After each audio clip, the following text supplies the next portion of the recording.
So I am recording, as I said. And hello, everybody. My name is TJ Scott, and I'm an estate planning attorney, and I'm the owner of the law office of Timothy J. Scott. And what being an estate planning attorney means is I help people to get their affairs in order so that their family can avoid court and conflict when something happens to that individual, meaning incapacity or death. Let me tell you, I am so happy to be here with you tonight.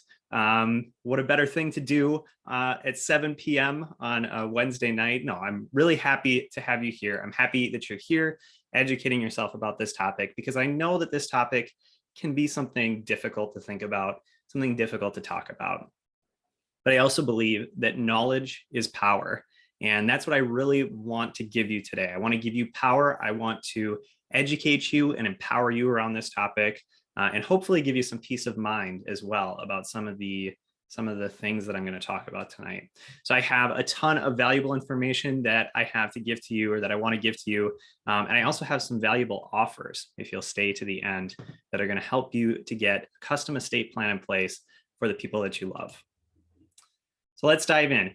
The best way to be present, to be here with me tonight, is to turn off all the distractions. Now, maybe you have another window open right now. Maybe you have something that you're kind of splitting your attention between. I encourage you to give yourself this time that you set aside to be with me tonight. I always talk about future self, past self. Your future self is really going to thank your past self in the future for giving yourself this time to dedicate and to learn about this topic. This topic is important. We're all going to die someday. And I know that's not a comfortable thing to think about, but it's the truth. And some of us, unfortunately, will also experience incapacity, like a coma or dementia, before we pass away. And so this is something that we're all going to have to deal with. This is something that we all know is on the horizon somewhere for us. And your future self is really going to be glad that you took the hour to be here with me tonight. Your future self is going to be glad for the questions that you bring to me, and for the knowledge that you're able to gain tonight. And as I said, if you stick around until the end, I have a couple of valuable offers that I want to share with you. And the first is how you can get a free one-on-one virtual meeting with me, where we can talk about everything that you have and everyone that you love. We can talk about exactly what's going to happen for your estate, what the state's plan is for your estate, because really the state has a plan for all of us after we're gone. The problem is it's a one-size-fits-all plan.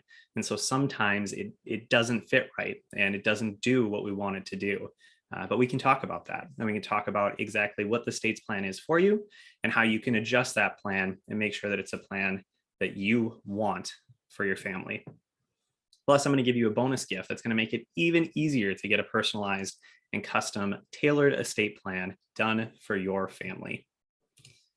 But first, I have some questions for you. And the first question that I have is, do you have an estate plan? And so when I talk about an estate plan, I'm talking about really all of the things that are listed here. I'm talking about a trust. I'm talking about a will. I'm talking about, if you have minor kids, guardianship nominations for those minor children, including short-term guardianship nominations and long-term guardianship nominations. And we'll talk about that a little bit as well. I'm talking about having a healthcare directive in place. Healthcare directive is where you can name a healthcare agent, which is somebody who can make healthcare decisions for you if you can't make them for yourself. You can also list the kinds of healthcare decisions that you want your healthcare agent to make. An estate plan should also include a power of attorney, and that's for your financial decisions. That's where you name somebody, like with a healthcare directive, where you're naming a healthcare agent to make healthcare decisions for you. In a power of attorney, you're naming a financial agent to make financial decisions for you, possibly including writing checks for you. For example, if you're in a coma and you need somebody to write the check to pay your mortgage, your power of attorney, your financial agent, can do that for you. And if you don't have a power of attorney, there's a way to get somebody in to make those financial decisions for you. But it's difficult, and it involves court. And it's something that most people want to avoid. And then beneficiary designations. Beneficiary designations are really common on things like retirement accounts, life insurance policies. They're even common on things like investment accounts. And I've seen pay on death beneficiary designations on things like bank accounts as well. And so maybe you have some of those already on some of your accounts. Looking at this poll, it looks like most people currently don't have an estate plan in place. And let me just say, I understand.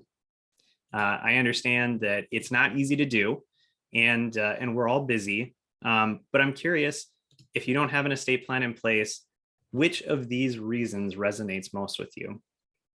And you can choose more than one, certainly, but right now in America, something like 69% of Americans don't have an estate plan in place. And maybe you feel like you're too busy. And if that's true, I totally get it.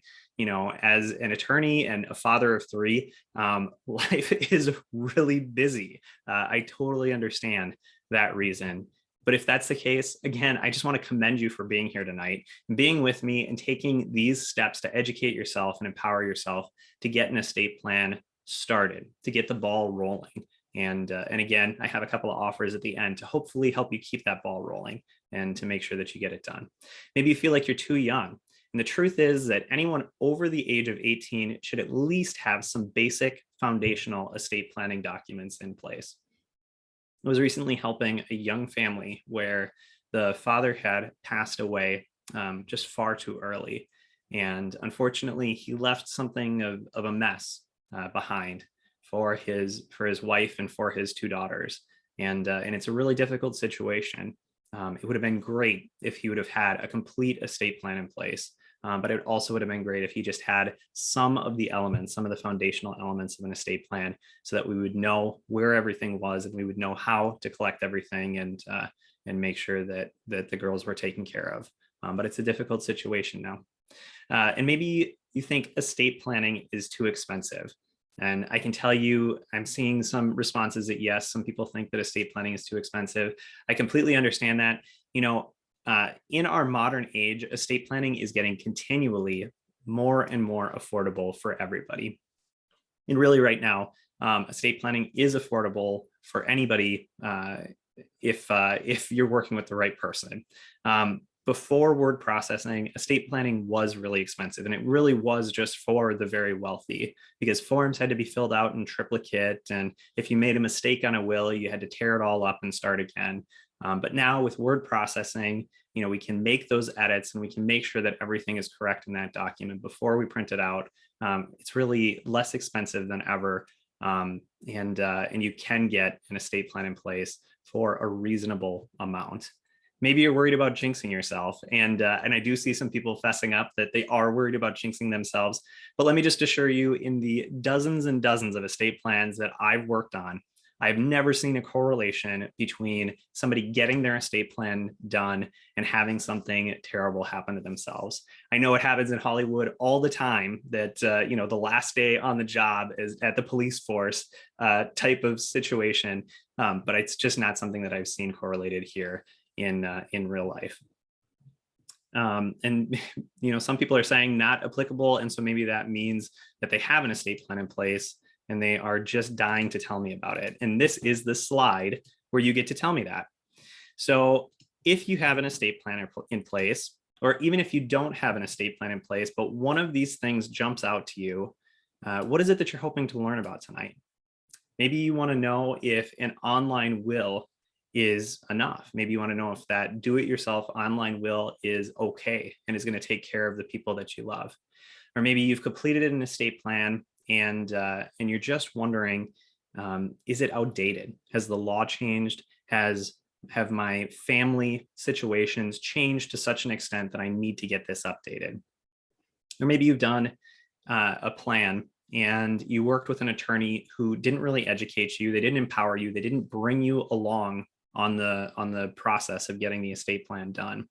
And so you just want to better understand the estate plan that this attorney wrote for you. And you want to understand, is this going to take care of my family? And is it going to do the things that I believed at the time it was going to do?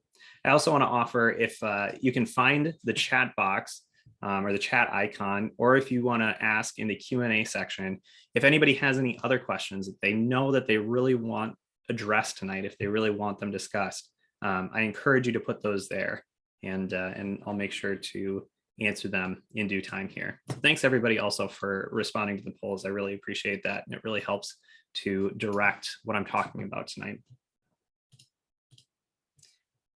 Whatever the case, I just want you to know that you are in the right place tonight, and I am going to be talking to your specific situation. You're in the right place if you have someone or something that you care about and that you want to have protected. And you're in the right place if you've done an online will or a fill in the blank will. Maybe you've seen those. Those actually are in triplicate. You check certain boxes off and fill in. You print your name and address and that sort of thing.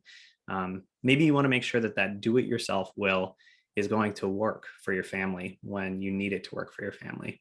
And maybe you're nervous about how much this is going to cost and you want that addressed. And I can tell you, I am going to specifically address that question as we progress here tonight. I do see somebody saying they want to know the differences between a will and a trust. And I'll tell you, I'm going to spend quite a bit of time on that. And I'm going to spend quite a bit of time on the advantages of having a trust and the limitations really of having a will and what just having a will means for your family. So thank you for that question. I'll make sure to discuss that. The reality is estate planning isn't about us. And this really came clear to me and my wife when we were updating our estate plan recently. I should take a step back. These are my three kids. And from left to right, it's Margaret, Ben, and Elizabeth. And Margaret right now is 4 years old, Ben is 9, and Elizabeth is 6. But when my wife and I were updating our estate plans, at least for me, my wife probably already understood this, but to me, it kind of became clear that I was never going to become wealthy because I wrote an estate plan. I was never going to be, better off personally. It was a relief. It was kind of a weight off my mind as we were working on and updating our estate plan. But it really wasn't about us. It was about those three kids that you see on the screen and making sure that they were going to be taken care of, that there was going to be somebody who was going to raise those kids until they were 18, that there were going to be assets that could help in raising those kids, and that the assets weren't going to spoil the kids at 18, which I'm sure we all have some stories about assets spoiling kids at too young of an age. So here's what we're going to talk about tonight. We're going to talk about planning for incapacity. And a lot of people don't realize that that's under the estate planning umbrella, but it very much is. Planning for incapacity, planning for coma or dementia, Alzheimer's, those types of things, where you're not able to act for yourself and you're not able to make decisions for yourself anymore. And that could be healthcare decisions, it could be financial decisions. There are some different instruments that we use in order to plan for that incapacity. We'll also talk about planning for when you pass away. And so if you have minor children, we'll talk about planning for guardianship. And that could be either who's going to be able to take and stay with the kids in the short term, or it could be who's going to raise those kids until they're 18 and who are they going to flourish with. We're going to talk about probate, which is a court system. It's a court case that you have to file against yourself with your own money for the benefit of your creditors. And we'll talk about exactly what probate looks like and how your estate can end up in probate. We'll talk about the time, cost, and public nature of probate as well. We're going to talk about estate taxes tonight, and that's a place where I do have some good news. There's not a lot of good news all the time in estate planning, but at least with estate taxes don't affect most people. And so that's good news for a lot of people. We're going to talk about unclaimed property, and that's not something that you'll hear most estate planning attorneys talk about. But unclaimed property, we'll talk about exactly how property becomes unclaimed and how you can make sure that your property stays out of the Department of Unclaimed Property where you live. We'll also talk about intangible assets, things like your stories and your values. And we'll talk about how you can make sure that your stories and your values are captured for the people that you love. But before I jump into all those topics, I want to tell you just a little bit more about the person who's going to be in front of you here today. So this is me, and this is with my family. That's my wife, Tobin. And from left to right this time, it's Elizabeth, Margaret, and Ben. And we live in Bloomington, Minnesota. And really my family is my whole world. I graduated from the University of St. Thomas School of Law in 2012, near the top of my class. And the very next day, my son, Ben, was born. I started working for a small estate planning law firm in Minneapolis, and I loved the type of work that I was doing, and I loved the clients that I was able to work with. But at the same time, I didn't always feel like I was providing the level of value and the amount of value to our clients that I thought that we should be. And so a little after 3 years, I ended up leaving the law firm. And this is actually a picture from my last day at the law firm. Someone has to graduate at the bottom of the class. Now, I just want to say this was not said about me. Actually, this was something that my parents said about an extremely negative experience that they had working with an estate planning attorney who helped my grandmother to get her estate plan in place. In particular, I remember my mom saying this: someone has to graduate at the bottom of the class. There was a big reason for that. It wasn't actually this attorney's knowledge, I don't think, but it was really the model that this attorney was practicing under. And I'm going to talk more about that faulty model. I call it planning for death a little bit later. But first, let's talk about some of the aspects of estate planning. And I also see some people offering some suggestions and some thoughts about what they want to hear about tonight. So I have somebody saying, I have a mixed family and I'm unsure how to treat everyone in my family fairly. Wow, that is difficult. And it's something that we can talk through. It's something really that at the end of the day is going to be kind of subjective, and you're going to have to make some decisions, and they're going to be hard decisions. And the important thing is that they're thought out, and we can talk through them, and you can get input as much as possible from the family, as much as you feel comfortable getting from the family. You're not going to please everybody all the time. That's just a fact of life. You can't please everybody all the time. But you can treat people fairly, and you can treat people equally, and you can try and arrange things in such a way that that people will receive what they're due at the right time. So great question. Thanks for offering that. Another question that I have is, when someone dies, how does the ball get rolling on executing a will, trust, etc.? How do the appropriate parties get notified? Where are the documents stored? And that is really a fantastic question. Unfortunately, I have to do the lawyer thing and say it depends, particularly with where the documents are stored. There are some attorneys who believe in keeping the documents, keeping the originals on site or in a safe deposit box.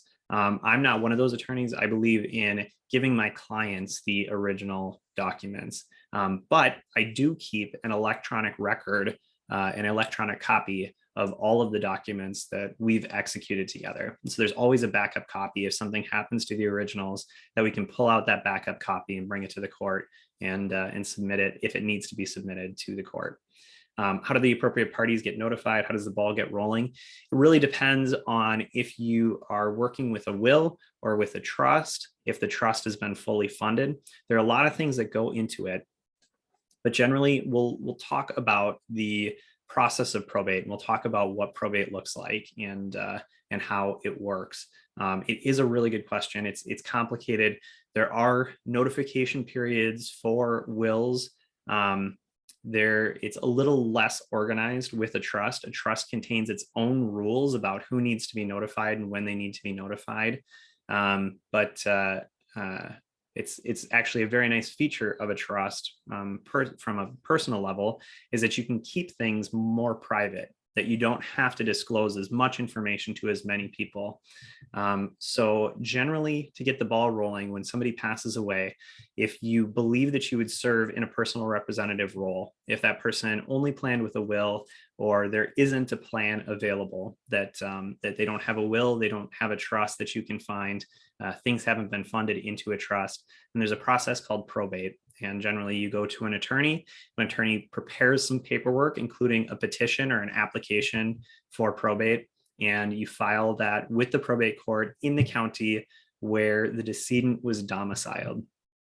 I'm probably going into a little bit of extra detail than necessary, but if you want to bring that question to me in a 15-minute phone call with the specifics of your situation, or if you want to bring that question with me, if you schedule a family wealth planning session, which is that initial meeting that we would do together to talk about your assets and your family, I'd be really happy to answer more specifically or more specific to the facts of that question. But generally, that's how the ball gets rolling. if it's a probate, is that you go to an attorney and they file some paperwork. They create some forms and file some paperwork in order to get things going.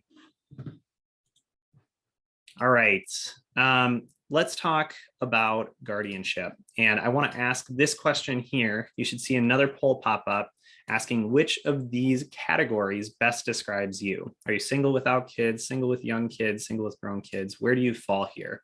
And the reason that I ask that is there's some information that I want to give you about guardianship, but guardianship really only applies to people with minor children.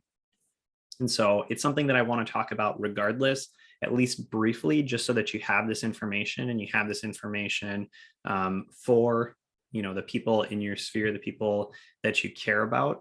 And maybe it's a grandchild, maybe it's a neighbor with young kids that you want to share this information with. But I see at least some people who do have minor children. And so I do want to cover this, however, briefly. So short-term guardianship. You can imagine a scenario where you and your spouse have gone out on a date night and something happens and you don't come home. And if that's the case, if the kids are staying with a babysitter and you don't have a plan in place, what's eventually going to happen is that babysitter is going to call the police and tell them that you haven't come home. The police are going to come to your house and they're probably going to get Child Protective Services involved. And this is, I'm not here to smash Child Protective Services. I'm not here to talk bad about them. They're doing the best that they can, I think, with the resources that they have and with the amount of work that they need to do. But Child Protective Services is not a place where I would want my kids to have to spend any time. And so it's really important that you have some sort of documentation in place so that somebody close by, somebody in your circle can go and stay with the kids and they can present that documentation, they can present that proof to the police and make it clear that yes, we are able to keep these kids, we're able to stay with the kids for a day, for a week, for 2 weeks, however long it is until the long-term guardians can get named or it can get into position where they can take the kids. Long-term guardianship is who is going to raise those kids until they're 18 years old.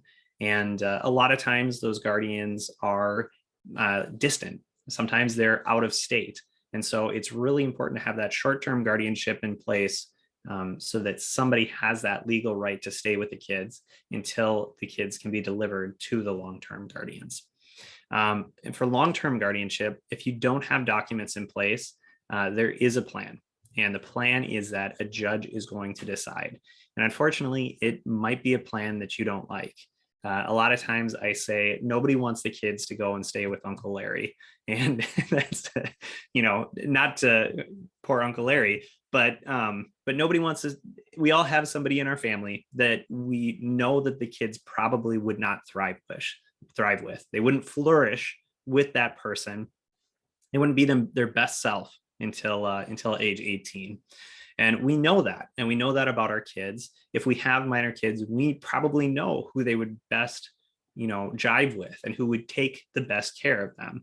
And so it's really important to make sure that you document that choice, that you get that choice down on paper, you execute it in a legal way, and you make sure that it's something that's going to stand up in the court. Okay, I talked enough about guardianship. Like I say, I don't see a lot of people with minor kids.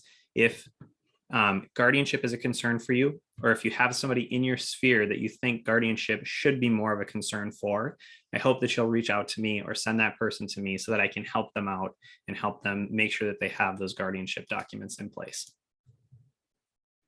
So how will the people that you love receive your assets? And that's what we're going to be talking about here for a while. The state has a plan for how your family, for how the people that you love will receive your assets. And that process is called probate.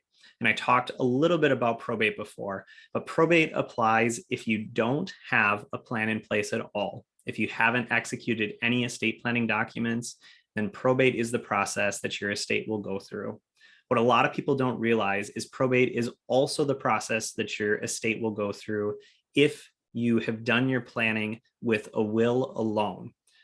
We have this really ridiculous saying in estate planning: where there's a will, there's a probate. It's very cringeworthy, I know.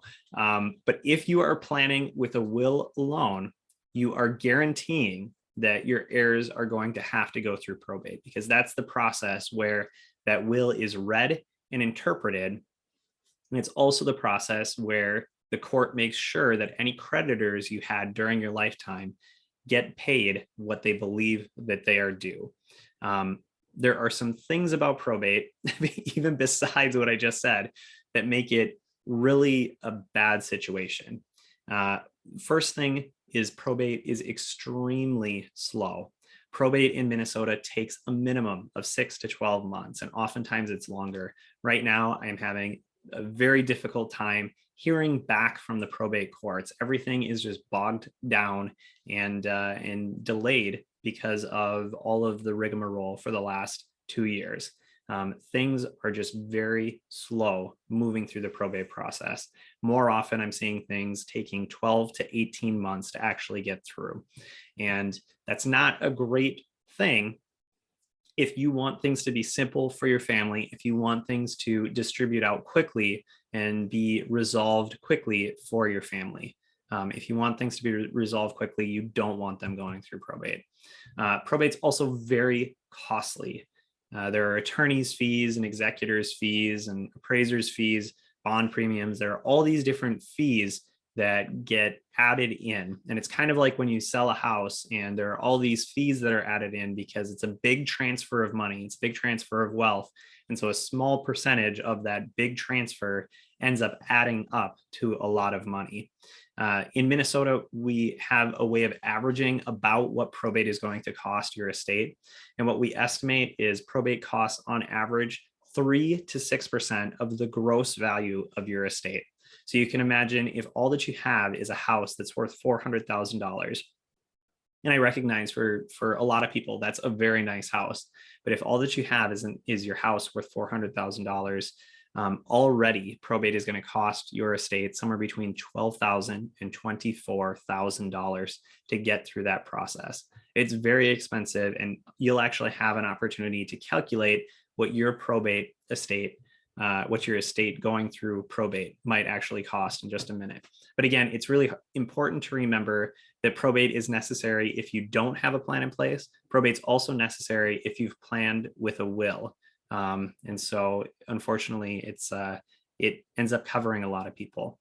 It really is a one-size-fits-all process that is applied to everybody. And unfortunately, it just doesn't fit most estates very well. I have a question here. Curious, as we move forward in planning our trust, should we put in the trust our vintage car, or should that have both names on the title before we move forward? It's a really fantastic question. Oftentimes what I recommend for vehicles is that you keep those vehicles in your personal name, and I'll tell you exactly why. There is a number in Minnesota that underneath a certain level of assets, there is a simplified procedure that is much easier than probate. It's called an affidavit for collection of personal property. But in order to qualify for that affidavit of collection of personal property and to not have to go through probate, your estate cannot have any real estate, and it has to have assets that are worth less than $75,000. So no real estate and assets worth less than $75,000. And so with something like a vintage car, if it is a very high value vintage car, then it might be something that needs to go into the trust in order to make sure that you're able to avoid probate. But for most people, if you don't own a Tesla, if you don't, if you're not driving new BMWs, both of you driving new BMWs or something like that, you can kind of stay underneath that $75,000 mark with just your vehicles.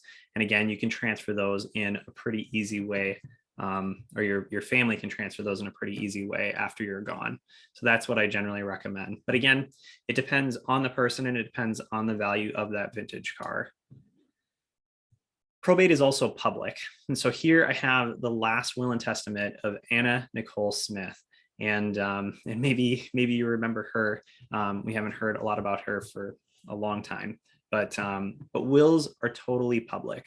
And that means that Anna Nicole Smith's will had to be published in the probate court. It had to be submitted to the probate court, and the probate court had to open it up. And that means that everybody can know what the distribution provisions of Anna Nicole Smith's will, exactly what they say.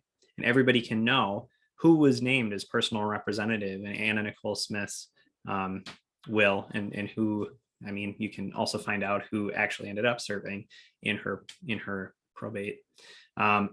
Again, a will ensures that there is going to be a probate. If you're planning with a will, there has to be a probate. There has to be that one size fits all court procedure that that is really for the benefit of your creditors.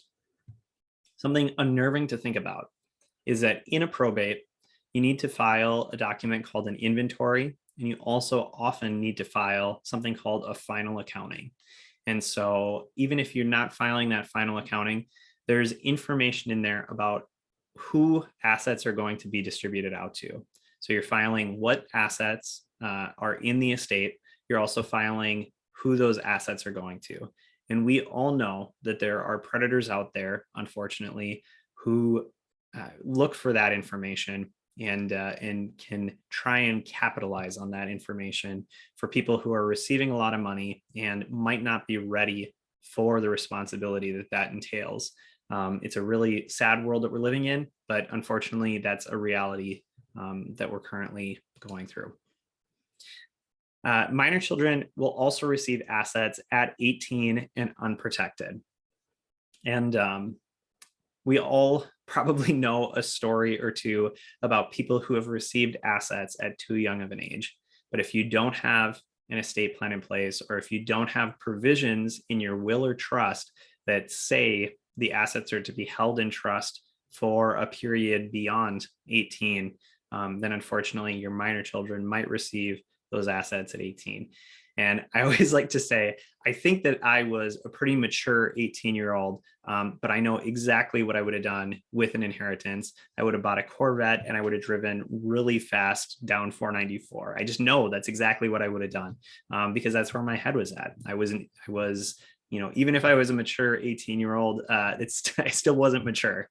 That's just where I was at. And again, you know, many of us probably have stories that we can share about people making bad decisions with too much money at a young age.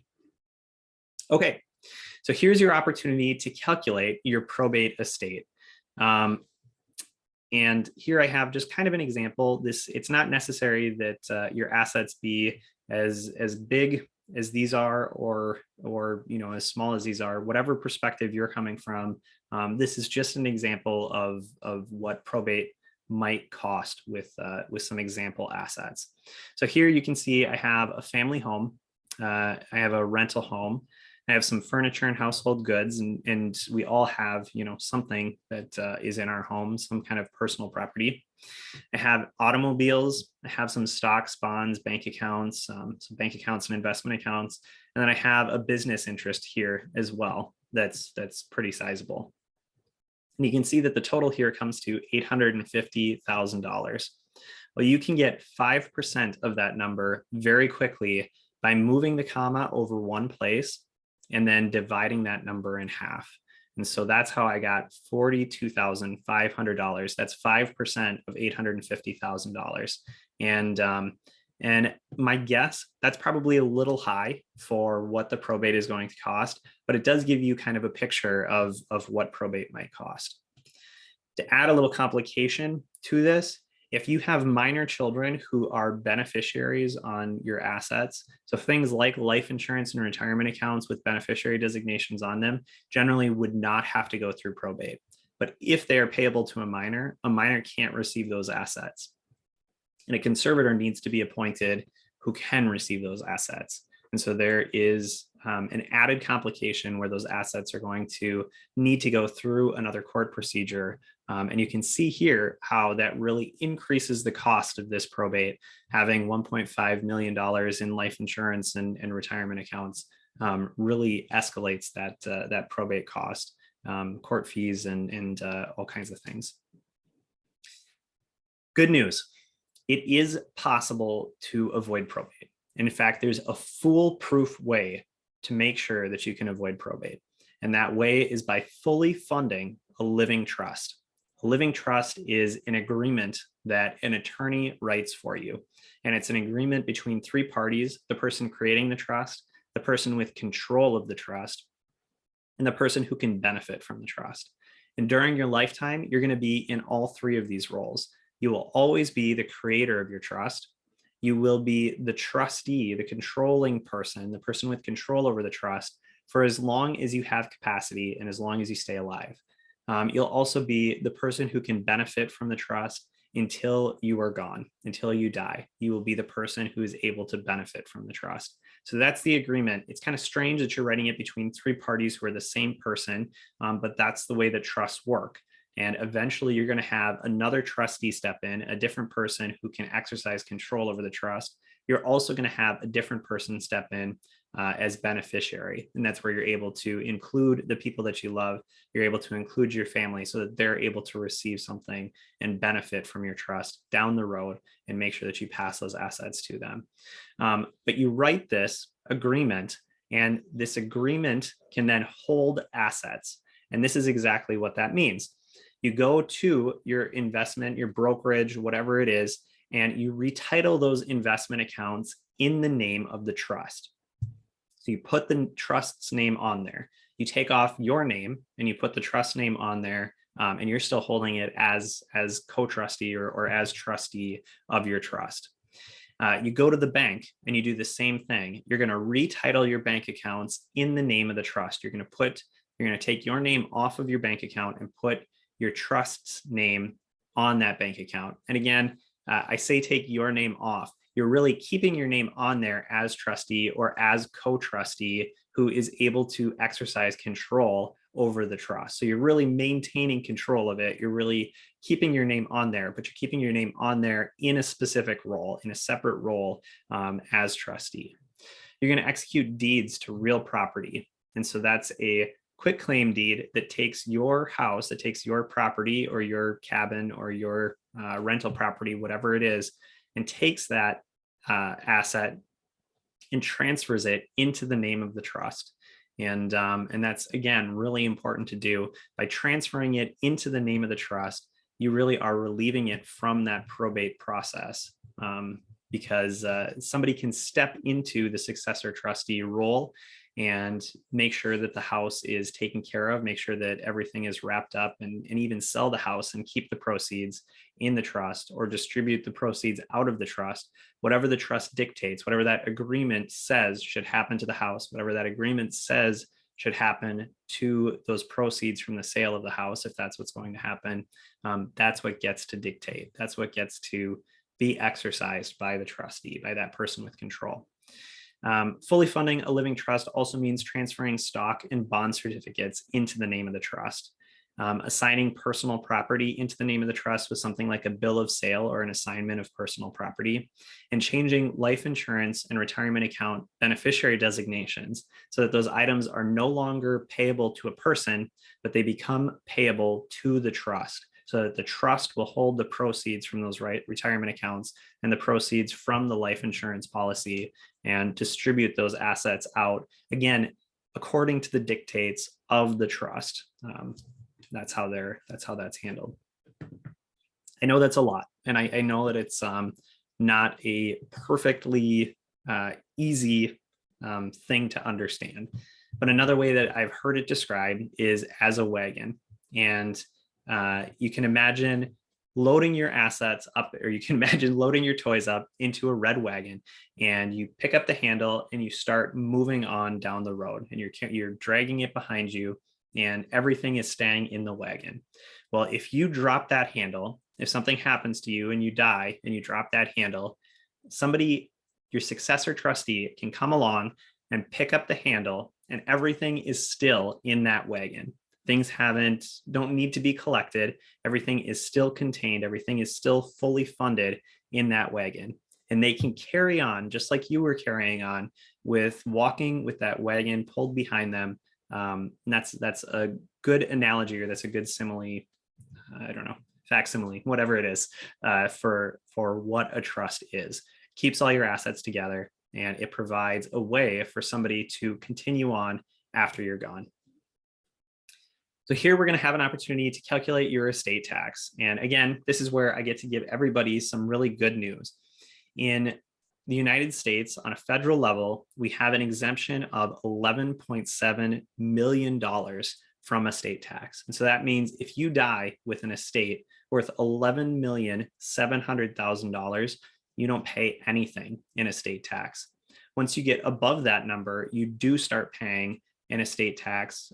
Dollar for dollar, it becomes very expensive. It goes all the way up to 40 cents on the dollar for anything above 11.7 million. And I think that kicks in $1 million above 11.7 million. I can't remember. It's been a while since I've had to work on an estate tax return on a federal level. On our state level, in Minnesota, we also have an estate tax and an estate tax exemption. And the estate tax exemption in Minnesota is $3 million. And so again, for your first $3 million, you pay nothing in estate taxes. For your $3 million in first dollar, you start paying 13 cents. And so there's 13 cents that comes out of the $3 million in first dollar, and it goes all the way up to 16%. And so pretty quickly, you take a big haircut off of everything over $3 million. But again, that doesn't affect most people, and I understand that. And most people, when they're doing estate planning, they're doing it for a different reason. They're not doing it to avoid estate taxes anymore. They're doing it to have some control and make sure that their kids aren't receiving assets outright at 18. They're doing it so that their family can avoid probate and that they don't have to go through that court process that takes so much time, that costs so much money out of their estate, and it's also public and is unnervingly public. People also do estate planning to take care of incapacity issues, to make sure that somebody has the right or the ability to make healthcare decisions for them, the ability to make financial decisions for them if they no longer can themselves. So estate taxes aren't as big of an emphasis as they used to be, but this is the estate tax picture. And again, it's good news for most people. Will your assets be lost to the state? Does anyone have, excuse me, does anyone have any idea how much money is currently in the Minnesota Department of Unclaimed Property? And I'm not going to give you a ton of time to try and answer. 4 billion, good guess. It's actually 700 million right now, but your guess is closer to that federal figure. The federal figure right now is something like $58 billion right now in the Minnesota Department, or in the unclaimed properties across the United States.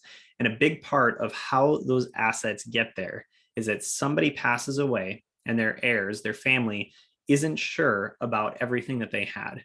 Maybe they miss a bank account, or they miss some stocks or bonds or some dividends that should have been received a while ago, and for whatever reason the check was never cashed. And so these assets end up lost and not collected, and they end up going into the departments of unclaimed property. And it's possible to get those assets out of the departments of unclaimed property. It's possible to get those assets out of the Minnesota Department of Unclaimed Property, but it's difficult. And unfortunately, a lot of people aren't aware that they have assets there in the Department of Unclaimed Property, and so they don't ever go and make a claim and get those assets out. Again, this is something that can be avoided by having a fully funded living trust. You're making sure that everything is titled in the name of the trust. And you're also, one thing that I do for my clients is I create an inventory of all of their assets. And that helps to make sure that they are fully funding their trust. It also makes sure that things aren't getting lost, that things aren't getting missed after they're gone, and that we're able to make sure that we have everything and that everything is getting distributed out the way that they wanted it to be. This is especially important for people who don't have a lot of assets. I know it sounds kind of like the opposite, but for people who don't have a lot of assets and they want to make sure that their family is able to receive every dime that they have, you really need to make sure that nothing is going to be lost to the Department of Unclaimed Property, that everything is inventory, that everything is going to get to the people that you want it to go to. This is really cool. You can actually make your living trust a real treasure chest, say that 10 times fast, by giving them something called asset protection. And asset protection means that their inheritance is protected from things like divorce, from things like creditors in a lawsuit. And so you can imagine a situation where somebody gets into a car accident and they're underinsured, and all of a sudden, because they just received an inheritance, that inheritance might be subject to a lawsuit where somebody is trying to make a claim against them in the court of law. So this is really cool. This is something that we can build in. It's something that I've built in for dozens of my clients, and they've been really happy with the results. And so if this is something that interests you, I hope that you'll reach out to me. So I know that this is something that is very real right now for a lot of people. Planning for incapacity and planning especially for somebody who can make healthcare decisions for you. And on the screen right now is somebody named Terry Schiavo. And it's been a long time relatively long time since Terry passed away. But Terry's story is that she had a health issue, a health crisis, and that health crisis put Terry into a vegetative state. And that led to a conflict between her husband and between her parents. Terry's parents were sure that Terry would want to be kept alive, even in a vegetative state. But Terry's husband didn't think so. Terry's husband believed that Terry would not want to stay in that vegetative state, that she would want to be let go. And so there were a number of court cases in the mid 2000s in Florida and really that ended up breaking out into conflict all across the United States, talking about this case and talking about who was right and what should happen to Terry. And all that conflict, all those arguments, all that disunity was really unfortunate. And it could have been handled if Terry would have put her wishes down into something like a healthcare directive. And I don't mean to say, that Terry did anything wrong. I'm just trying to say it's something that's very unfortunate that Terry didn't get that done before she was in that vegetative state, and it would have saved a lot of court and a lot of conflict for her family. So, knowing all of that, knowing about probate, knowing about guardianship, knowing about who can make healthcare decisions for you, knowing about estate taxes, knowing about all of these things that we've talked about today, planning for incapacity, planning for after you're gone, what can you do today to make sure that you do the right thing for your family, and what should it cost? And really your options are to either try and do it yourself or to work with a lawyer. And do keep in mind that not all lawyers are the same. So let's address the first question. Should you do it yourself? And there's a story that I always tell about taking my son fishing. And it was our first time going fishing for the year. I just gotten a new fishing rod and reel, and I was trying to put fishing line on this new reel.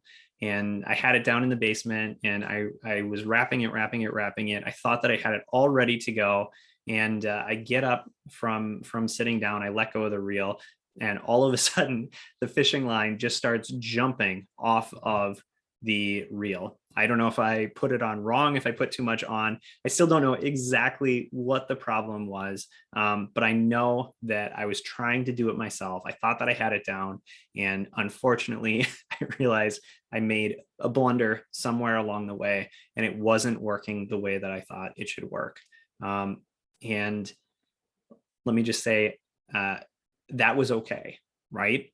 This was a contained situation. I lost some fishing line. Unfortunately, I didn't get to use, however many yards of fishing line, but it was something that I could recover from. It was something that I could cut that fishing line off and start again, and not too much of value was lost.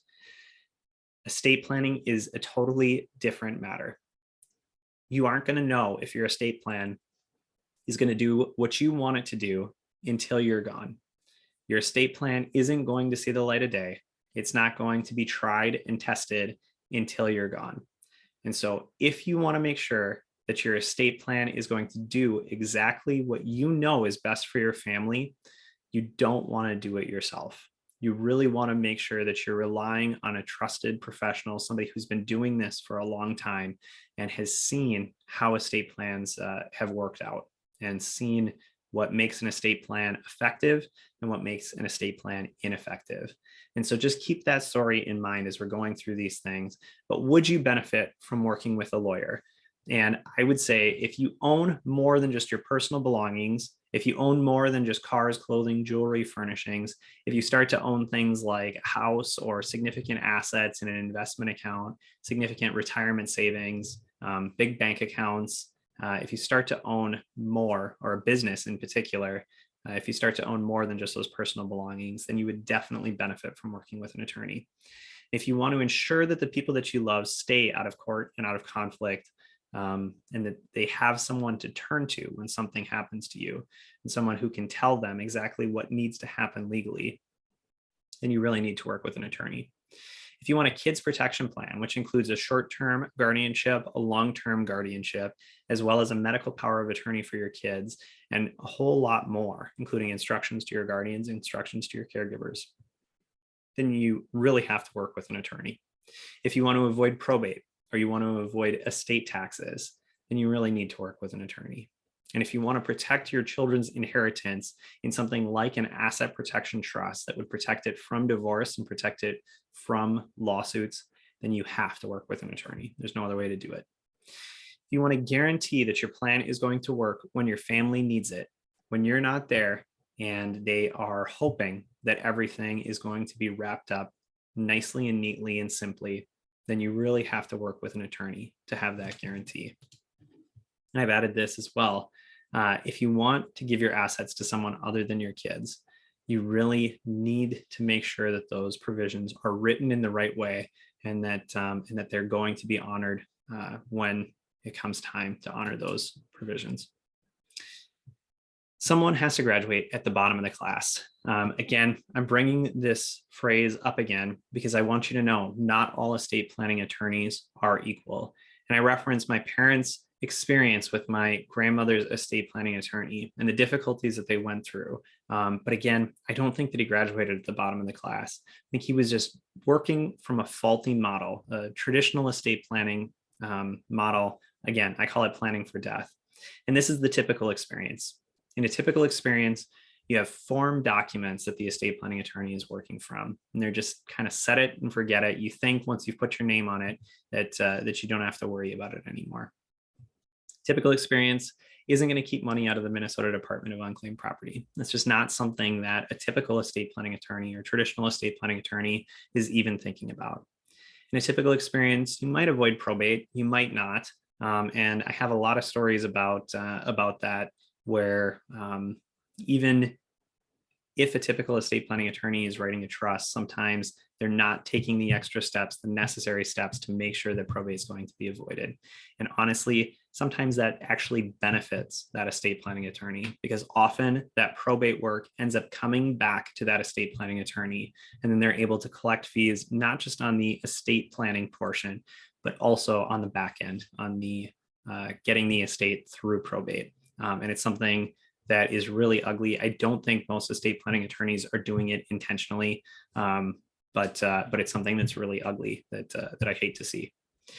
A typical experience probably isn't going to keep your family out of conflict.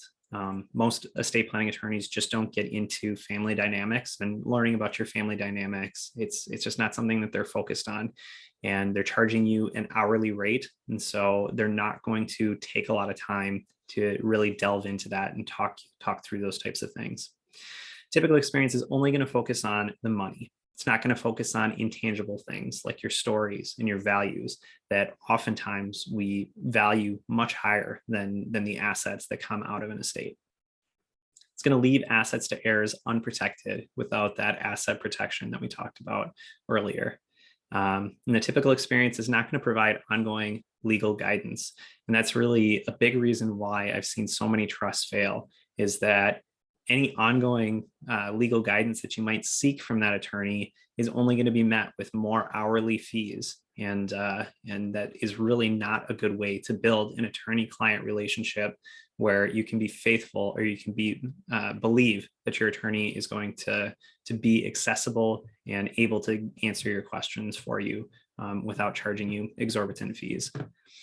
Typical experience is also not going to adequately protect kids. It almost never includes that short-term guardianship nomination, as well as the kinds of instructions that really need to be written to caregivers, like a babysitter, or instructions that need to be written to the guardians to make sure that your kids are taken care of in the way that you want them to be taken care of. And a typical experience is really going to leave you with this question: is this going to work for me when I need it to work? There's a whole new way to plan. There's a way to plan with me that I call planning for life. And I love serving people in this way. It's really the answer to what I was looking for when I was working at that small estate planning law firm right out of law school. It's totally different. I only charge flat fees, and I let my clients choose the fee. And that doesn't mean that I'm just reliant on your goodwill to pay me what you think that I'm worth. There are certain fee packages that I have, and I'll lead you through the process of choosing what fee package is going to work best for you, for your budget, and what's going to work best for your family. And I'll help you to choose that, but really it's in your hands. I want you to be the one to choose what fee you want to pay. Planning with me is going to keep your money out of the hands of the state.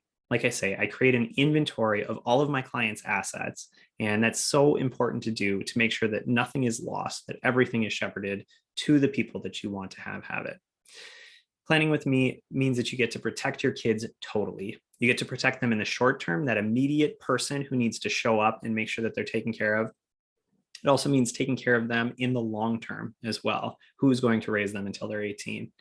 Planning with me will keep your family out of court and conflict. And I believe in that so strongly that it's so important to avoid court and conflict. I hate seeing families torn apart by conflict after somebody is gone. Really at heart, I'm a peacemaker. That's what I believe in. I believe in keeping the peace in families and making sure that the families are able to stick together after somebody's gone. Planning with me means that you're going to know that you've made the right decisions, because again, I believe in educating and empowering my clients. I'm not just going to make those decisions for them. I'm going to lead them through the steps to make sure that the decisions are my clients and that they understand exactly what it is they're deciding and why it is that they're deciding that. Planning with me means that you can protect the family money from outsiders. You can protect that inheritance from things like divorce and things like creditors in a lawsuit. Planning with me means a lifetime of guidance and protection. I'm going to be here. You can tell I'm young, and I'm going to be here. I'm going to be doing this. I'm going to be doing estate planning for a long time to come. And you will know that you have a trusted advisor in me, and the people that you love will have a trusted advisor in me. Again, planning with me means that you know that your plan is going to work for your family when they need it to work. And it's really a gift to the people that you love the most. So what should this cost? And just to put this into perspective, give it some context, if all that you have is a house that's worth $400,000, probate is going to cost your estate at least $12,000. It's going to cost your family at least $12,000 for that $400,000 house. And again, I know a lot of people have assets much in excess of that, and the numbers just go up from there. If you have assets over $3 million here in Minnesota, then this planning is going to save your family at least 13 cents on the dollar for every dollar in excess of $3 million that you have. I know, again, this doesn't apply to a lot of people. It doesn't apply to everyone, but this is so important that if you have assets in excess of $3 million, that you're making sure that you do some estate tax planning and protect those assets so that you're not taking that haircut, or the government isn't giving you that haircut at the end of your life. A typical plan with a typical death planning attorney, or that typical traditional estate planning attorney, is going to cost $1,500 at a bare minimum. If they are charging you anything less than $1,500, I would be extremely suspicious with what they're doing. That's just kind of a going minimum that's out there right now. And that $1,500, what you're going to get for that, you're going to be almost guaranteed it's not going to keep your family out of court or out of conflict. It's not going to ensure that your assets aren't lost to the State Department of Unclaimed Property. Again, that's just not something that most estate planning attorneys even consider within the realm of estate planning. It's only ever going to cover your money. It's not going to cover your kids' immediate care. It's not going to cover your values, your insights, stories, and experience. Those most valuable intangible assets that are often the most lost assets. Or you can plan with me. I'm a personal family lawyer, and that means that I give special attention and special care to the people, to the clients that I work with. And with me, again, I want to educate you. I want to empower you so that you know exactly what your family needs, and so that you can choose your own fee, likely to range between $2,000 and $8,000. You're going to know that your family, or you're going to know that your plan is going to work when your family needs it to work. And again, I want to make this really easy for you. And so I want to give you a couple of offers right now. And that first offer is the initial meeting with me, the full family wealth planning session, which is a 2-hour-long meeting where we'll talk about everything that you have, and we'll talk about your family, and we'll talk about who you want to receive and why you want them to receive. And I'll tell you about the state's plan for you. And I'll tell you about the state's plan for you in the specifics of your assets and in the specifics of your family. And I can tell you exactly what's going to happen and what it's going to look like after you're gone. Normally, that has a $750 value because it takes 2 hours, that first meeting that we would have together. And in the first part, it's really that educational component where we're talking about what the state's plan is for you, and we're talking about exactly what the state would want to have happen for you. And in the second hour, we can actually design your plan, and we can actually create that plan and write it out for you and show you a way that you can take control and make sure that what you want to have happen for your family is what's going to happen.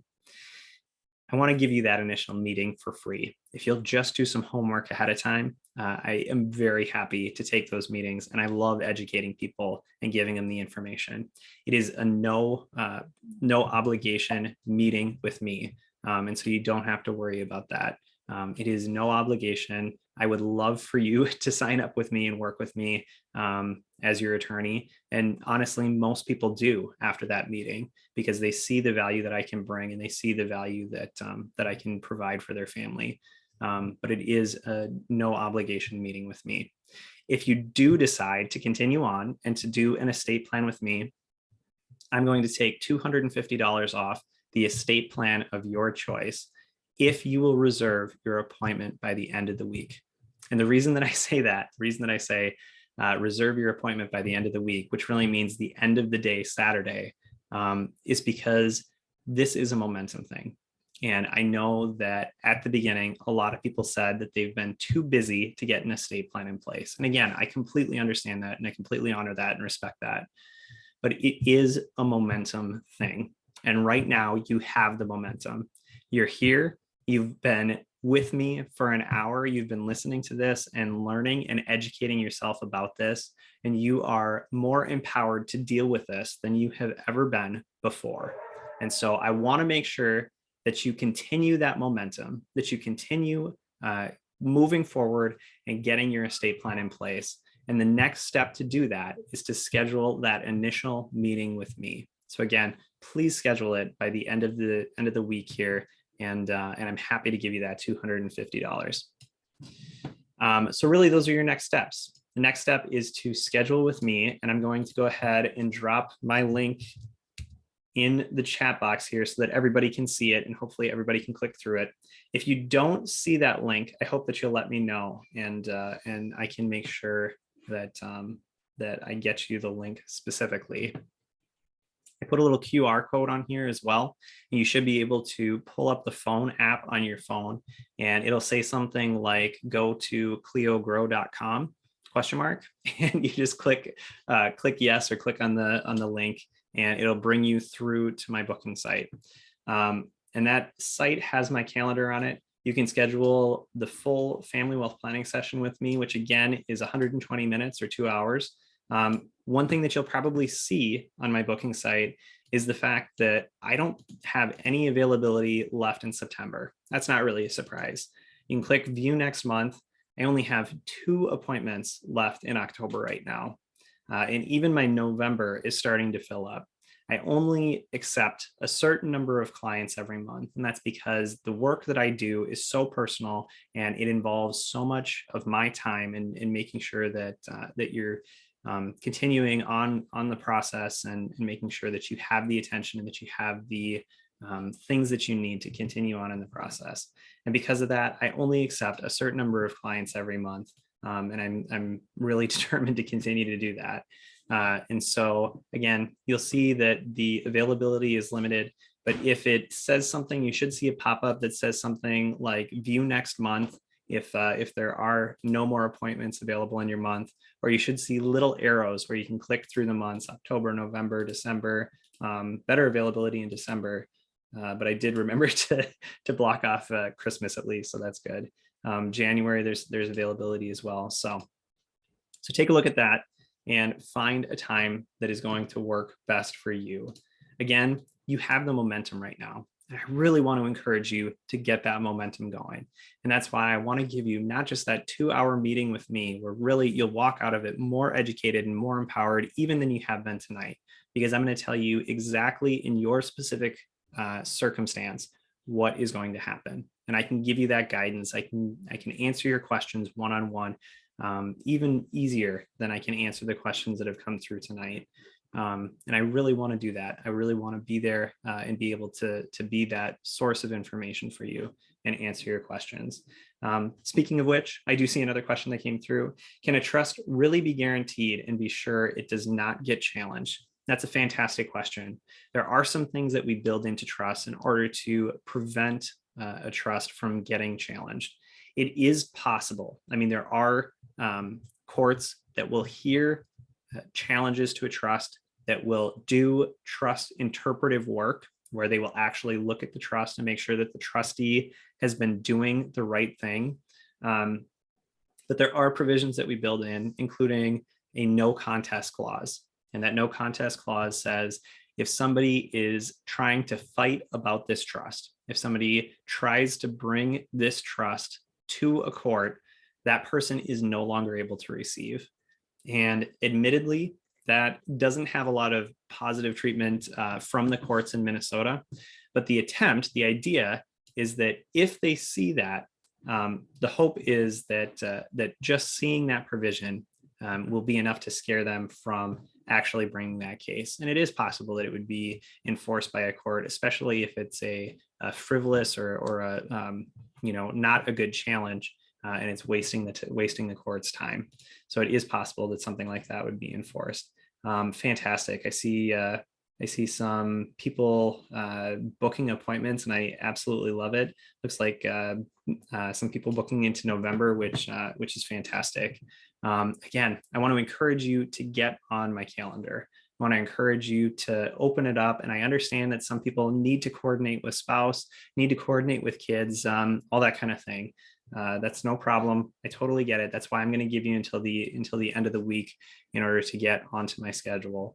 But I hope that you'll pull it up now, and I hope that you'll take a look at what's available there and start to narrow down and figure out what's going to work.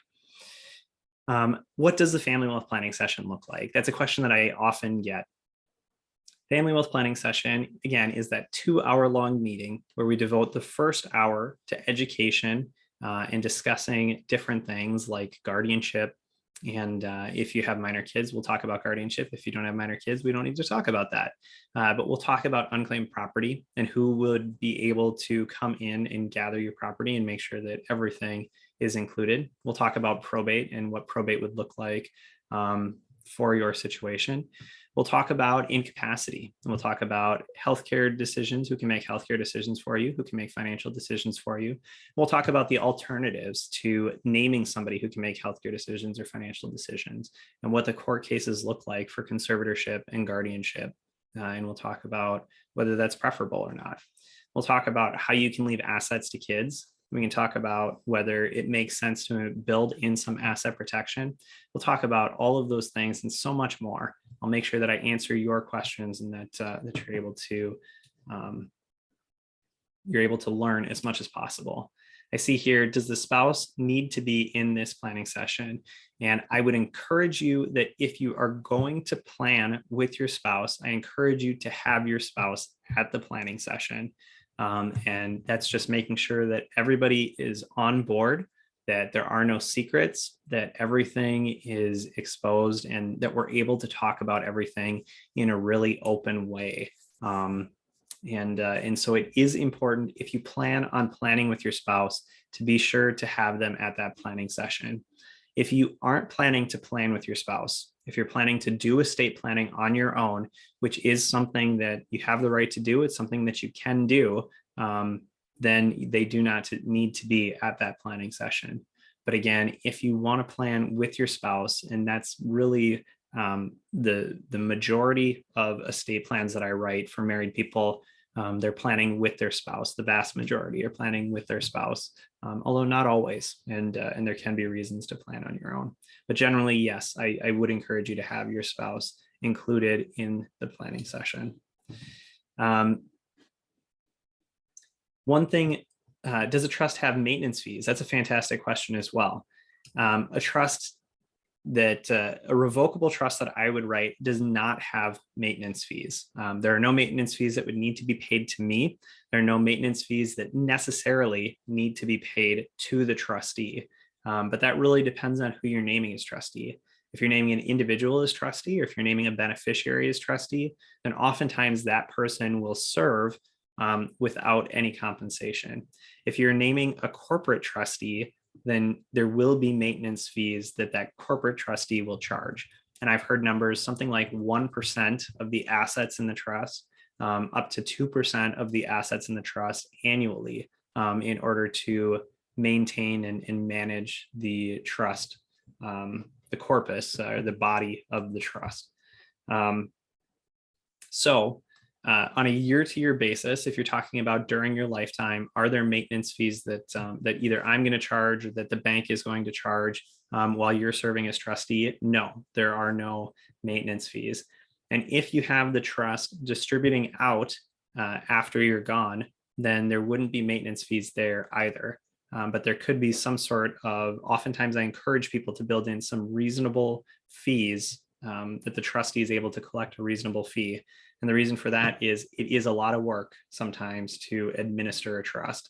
And so you want to make sure that the person who is administering that trust is incentivized to do it, and is going to take good care of everything and make sure that they follow the instructions as in a detailed way as possible. One question that I often get is, what happens if I have somebody with special needs? And this is something that's really important. If you have somebody in your family with special needs, if it's a child, but you want that child to be able to receive something, some sort of inheritance, or if it's a grandchild and that grandchild may end up receiving some sort of inheritance if their parent, if your child passes away before you do, then it is very important that you protect any kind of inheritance that might be going to them. Oftentimes somebody with special needs is receiving government benefits. They're receiving some sort of aid, either for food or for their living situation. And it's really important that they're able to continue receiving that government benefit. And unfortunately, inheritance kind of throws a wrench into that situation. If they receive an inheritance, they may no longer qualify for the government benefit that they're receiving. And unfortunately, it might sound like a good thing for them to receive an inheritance and be able to private pay for whatever care that they're receiving. But really, it can be extremely disruptive because it knocks them off of the government benefit that they're receiving. They move instead to private pay. But then when they reach the end of their inheritance, they have to reapply for the government benefit that they were on to begin with. And unfortunately, can be a lengthy process. It can be a difficult process, especially for someone with special needs. And so if you know somebody in your family who might have special needs and you're concerned with how they would receive an inheritance, again, I hope that you'll reach out to me and I can offer some guidance on that. Make sure that you have a special needs trust written that's going to take care of those assets in the right way. Another question that I often get is, I have grown kids, but my grown kids are young. They're only 18, 19, 20. They're in college. Does that grown child, does that adult child need to have any estate planning done? And again, I said this at the beginning, anybody over the age of 18 should really have some kind of estate plan in place. And what I recommend at a minimum is to have a power of attorney and a healthcare directive in place for anybody who's over the age of 18. One thing that you may not realize is if something happens to your child and your child is in the hospital and they're 18, they're no longer a child, they're away from home, you no longer have access to their healthcare information. You no longer have an ability to have any say over the healthcare treatment that they receive or over their finances and making sure that their rent continues to be paid and that sort of thing. And so it is very important that if you have a grown child, that they do have some kind of estate planning in place and that you're able to help them and really see them through in the way that you're probably already doing anyway. But it's really important that you make sure that that is codified or that that's written down in a document somewhere. Another question that I often get is about nursing home care. And that is something that I can help with. Nursing home care, the expense is extremely high. And a lot of people know that.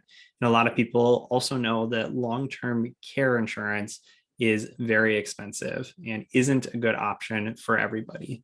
And so a lot of people are looking at their future and maybe they have Alzheimer's in the family, or they're worried about starting to slow down, or they're worried that something is going to happen and they're going to have nursing home care needs. And they're worried about how they're going to pay for those nursing home care needs if they can't qualify for a government benefit that will help them pay for it because it's not covered by Medicare. If that is something that you're worried about, if that's something that is on the horizon for you, or if it's something that might be happening with your parents or somebody that you love, I hope that you'll reach out to me and I can provide some options and provide some ways forward if that's the case. It is an area of the law that I practice. It's an area of the law that I help people with, but it's also a very complicated area of the law that is difficult to operate in. So you really want to make sure that you are working with somebody who has experience with it and can really help you through that so that you can receive the government benefit, or your loved one can receive the government benefit to pay for that nursing home care cost, and that they don't have the expenses just impoverish them, because that's the default is impoverishment. I'm trying to see here. I don't see any other questions currently coming in. Does anyone else have any questions that they want to make sure that I answer before we get off of the webinar tonight?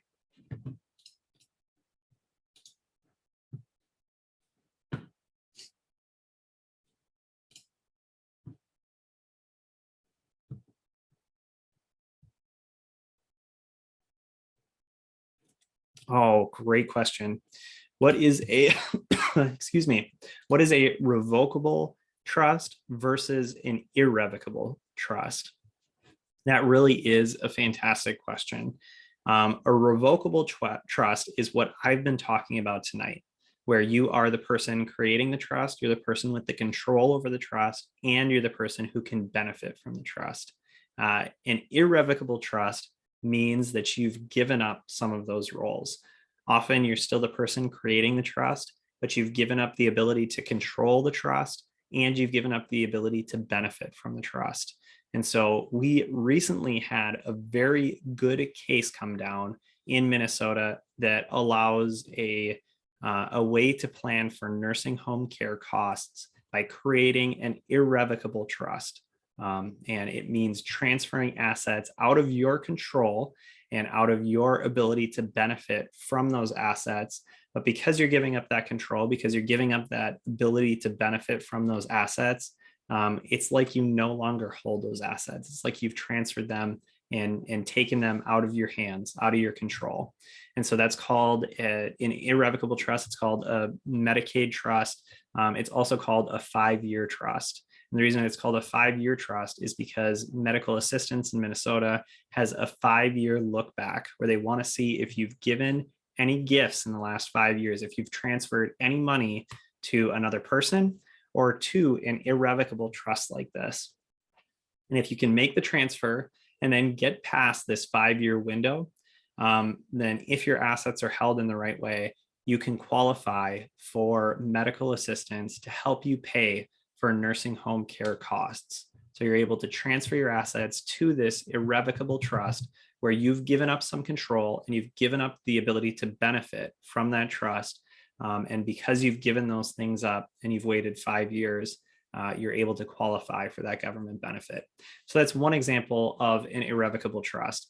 Another example is with life insurance. And oftentimes people will write an irrevocable life insurance trust in order to hold a life insurance policy. And that's often done for tax planning purposes, estate tax planning purposes, because in irrevocable trust, life insurance proceeds that pay into an irrevocable life insurance trust that is formed the right way and held in the right way and for the correct amount of time. And there's some very picky details about how it's done, but it is very doable if you work with somebody who knows how to do it. That irrevocable life insurance trust is not subject to estate tax the same way that a revocable trust would be subject to estate tax. And again, there's a lot that goes into it. But if you think that an irrevocable trust is something that might be right for you, I hope that you'll reach out to me. Again, there's just in the title as well, and I should have noted that from the beginning. A revocable trust, you can always revoke it, meaning you can just tear it up one day and say, I no longer want this trust to be operative. I no longer want this trust to be in effect. Or you can amend that revocable trust. That's the other thing that you can do with a revocable trust. An irrevocable trust, you give up the ability to revoke it. You give up the ability to amend the trust. And that can even mean you can't amend it anymore. You can't amend who the beneficiaries are on it. And so if you want to end up wanting to disinherit a child later, you can no longer change the beneficiaries of that irrevocable trust. There's some ways around that. There are some ways around that, including decanting a trust or changing the situs of the trust to a place where there are more beneficial rules. But again, if those are concerns of yours, I hope that you'll reach out to me, and it's something that I can help provide guidance on. But it's a little far beyond the question is written. I see somebody says nope about having additional questions. And I haven't seen any other questions come through. And so I think I'll let everybody go. I know that I've run over an hour, but I hope this information has been really useful for everybody. And I really love giving this information to everyone, and I really love answering questions. So I'm glad that people brought their questions to me.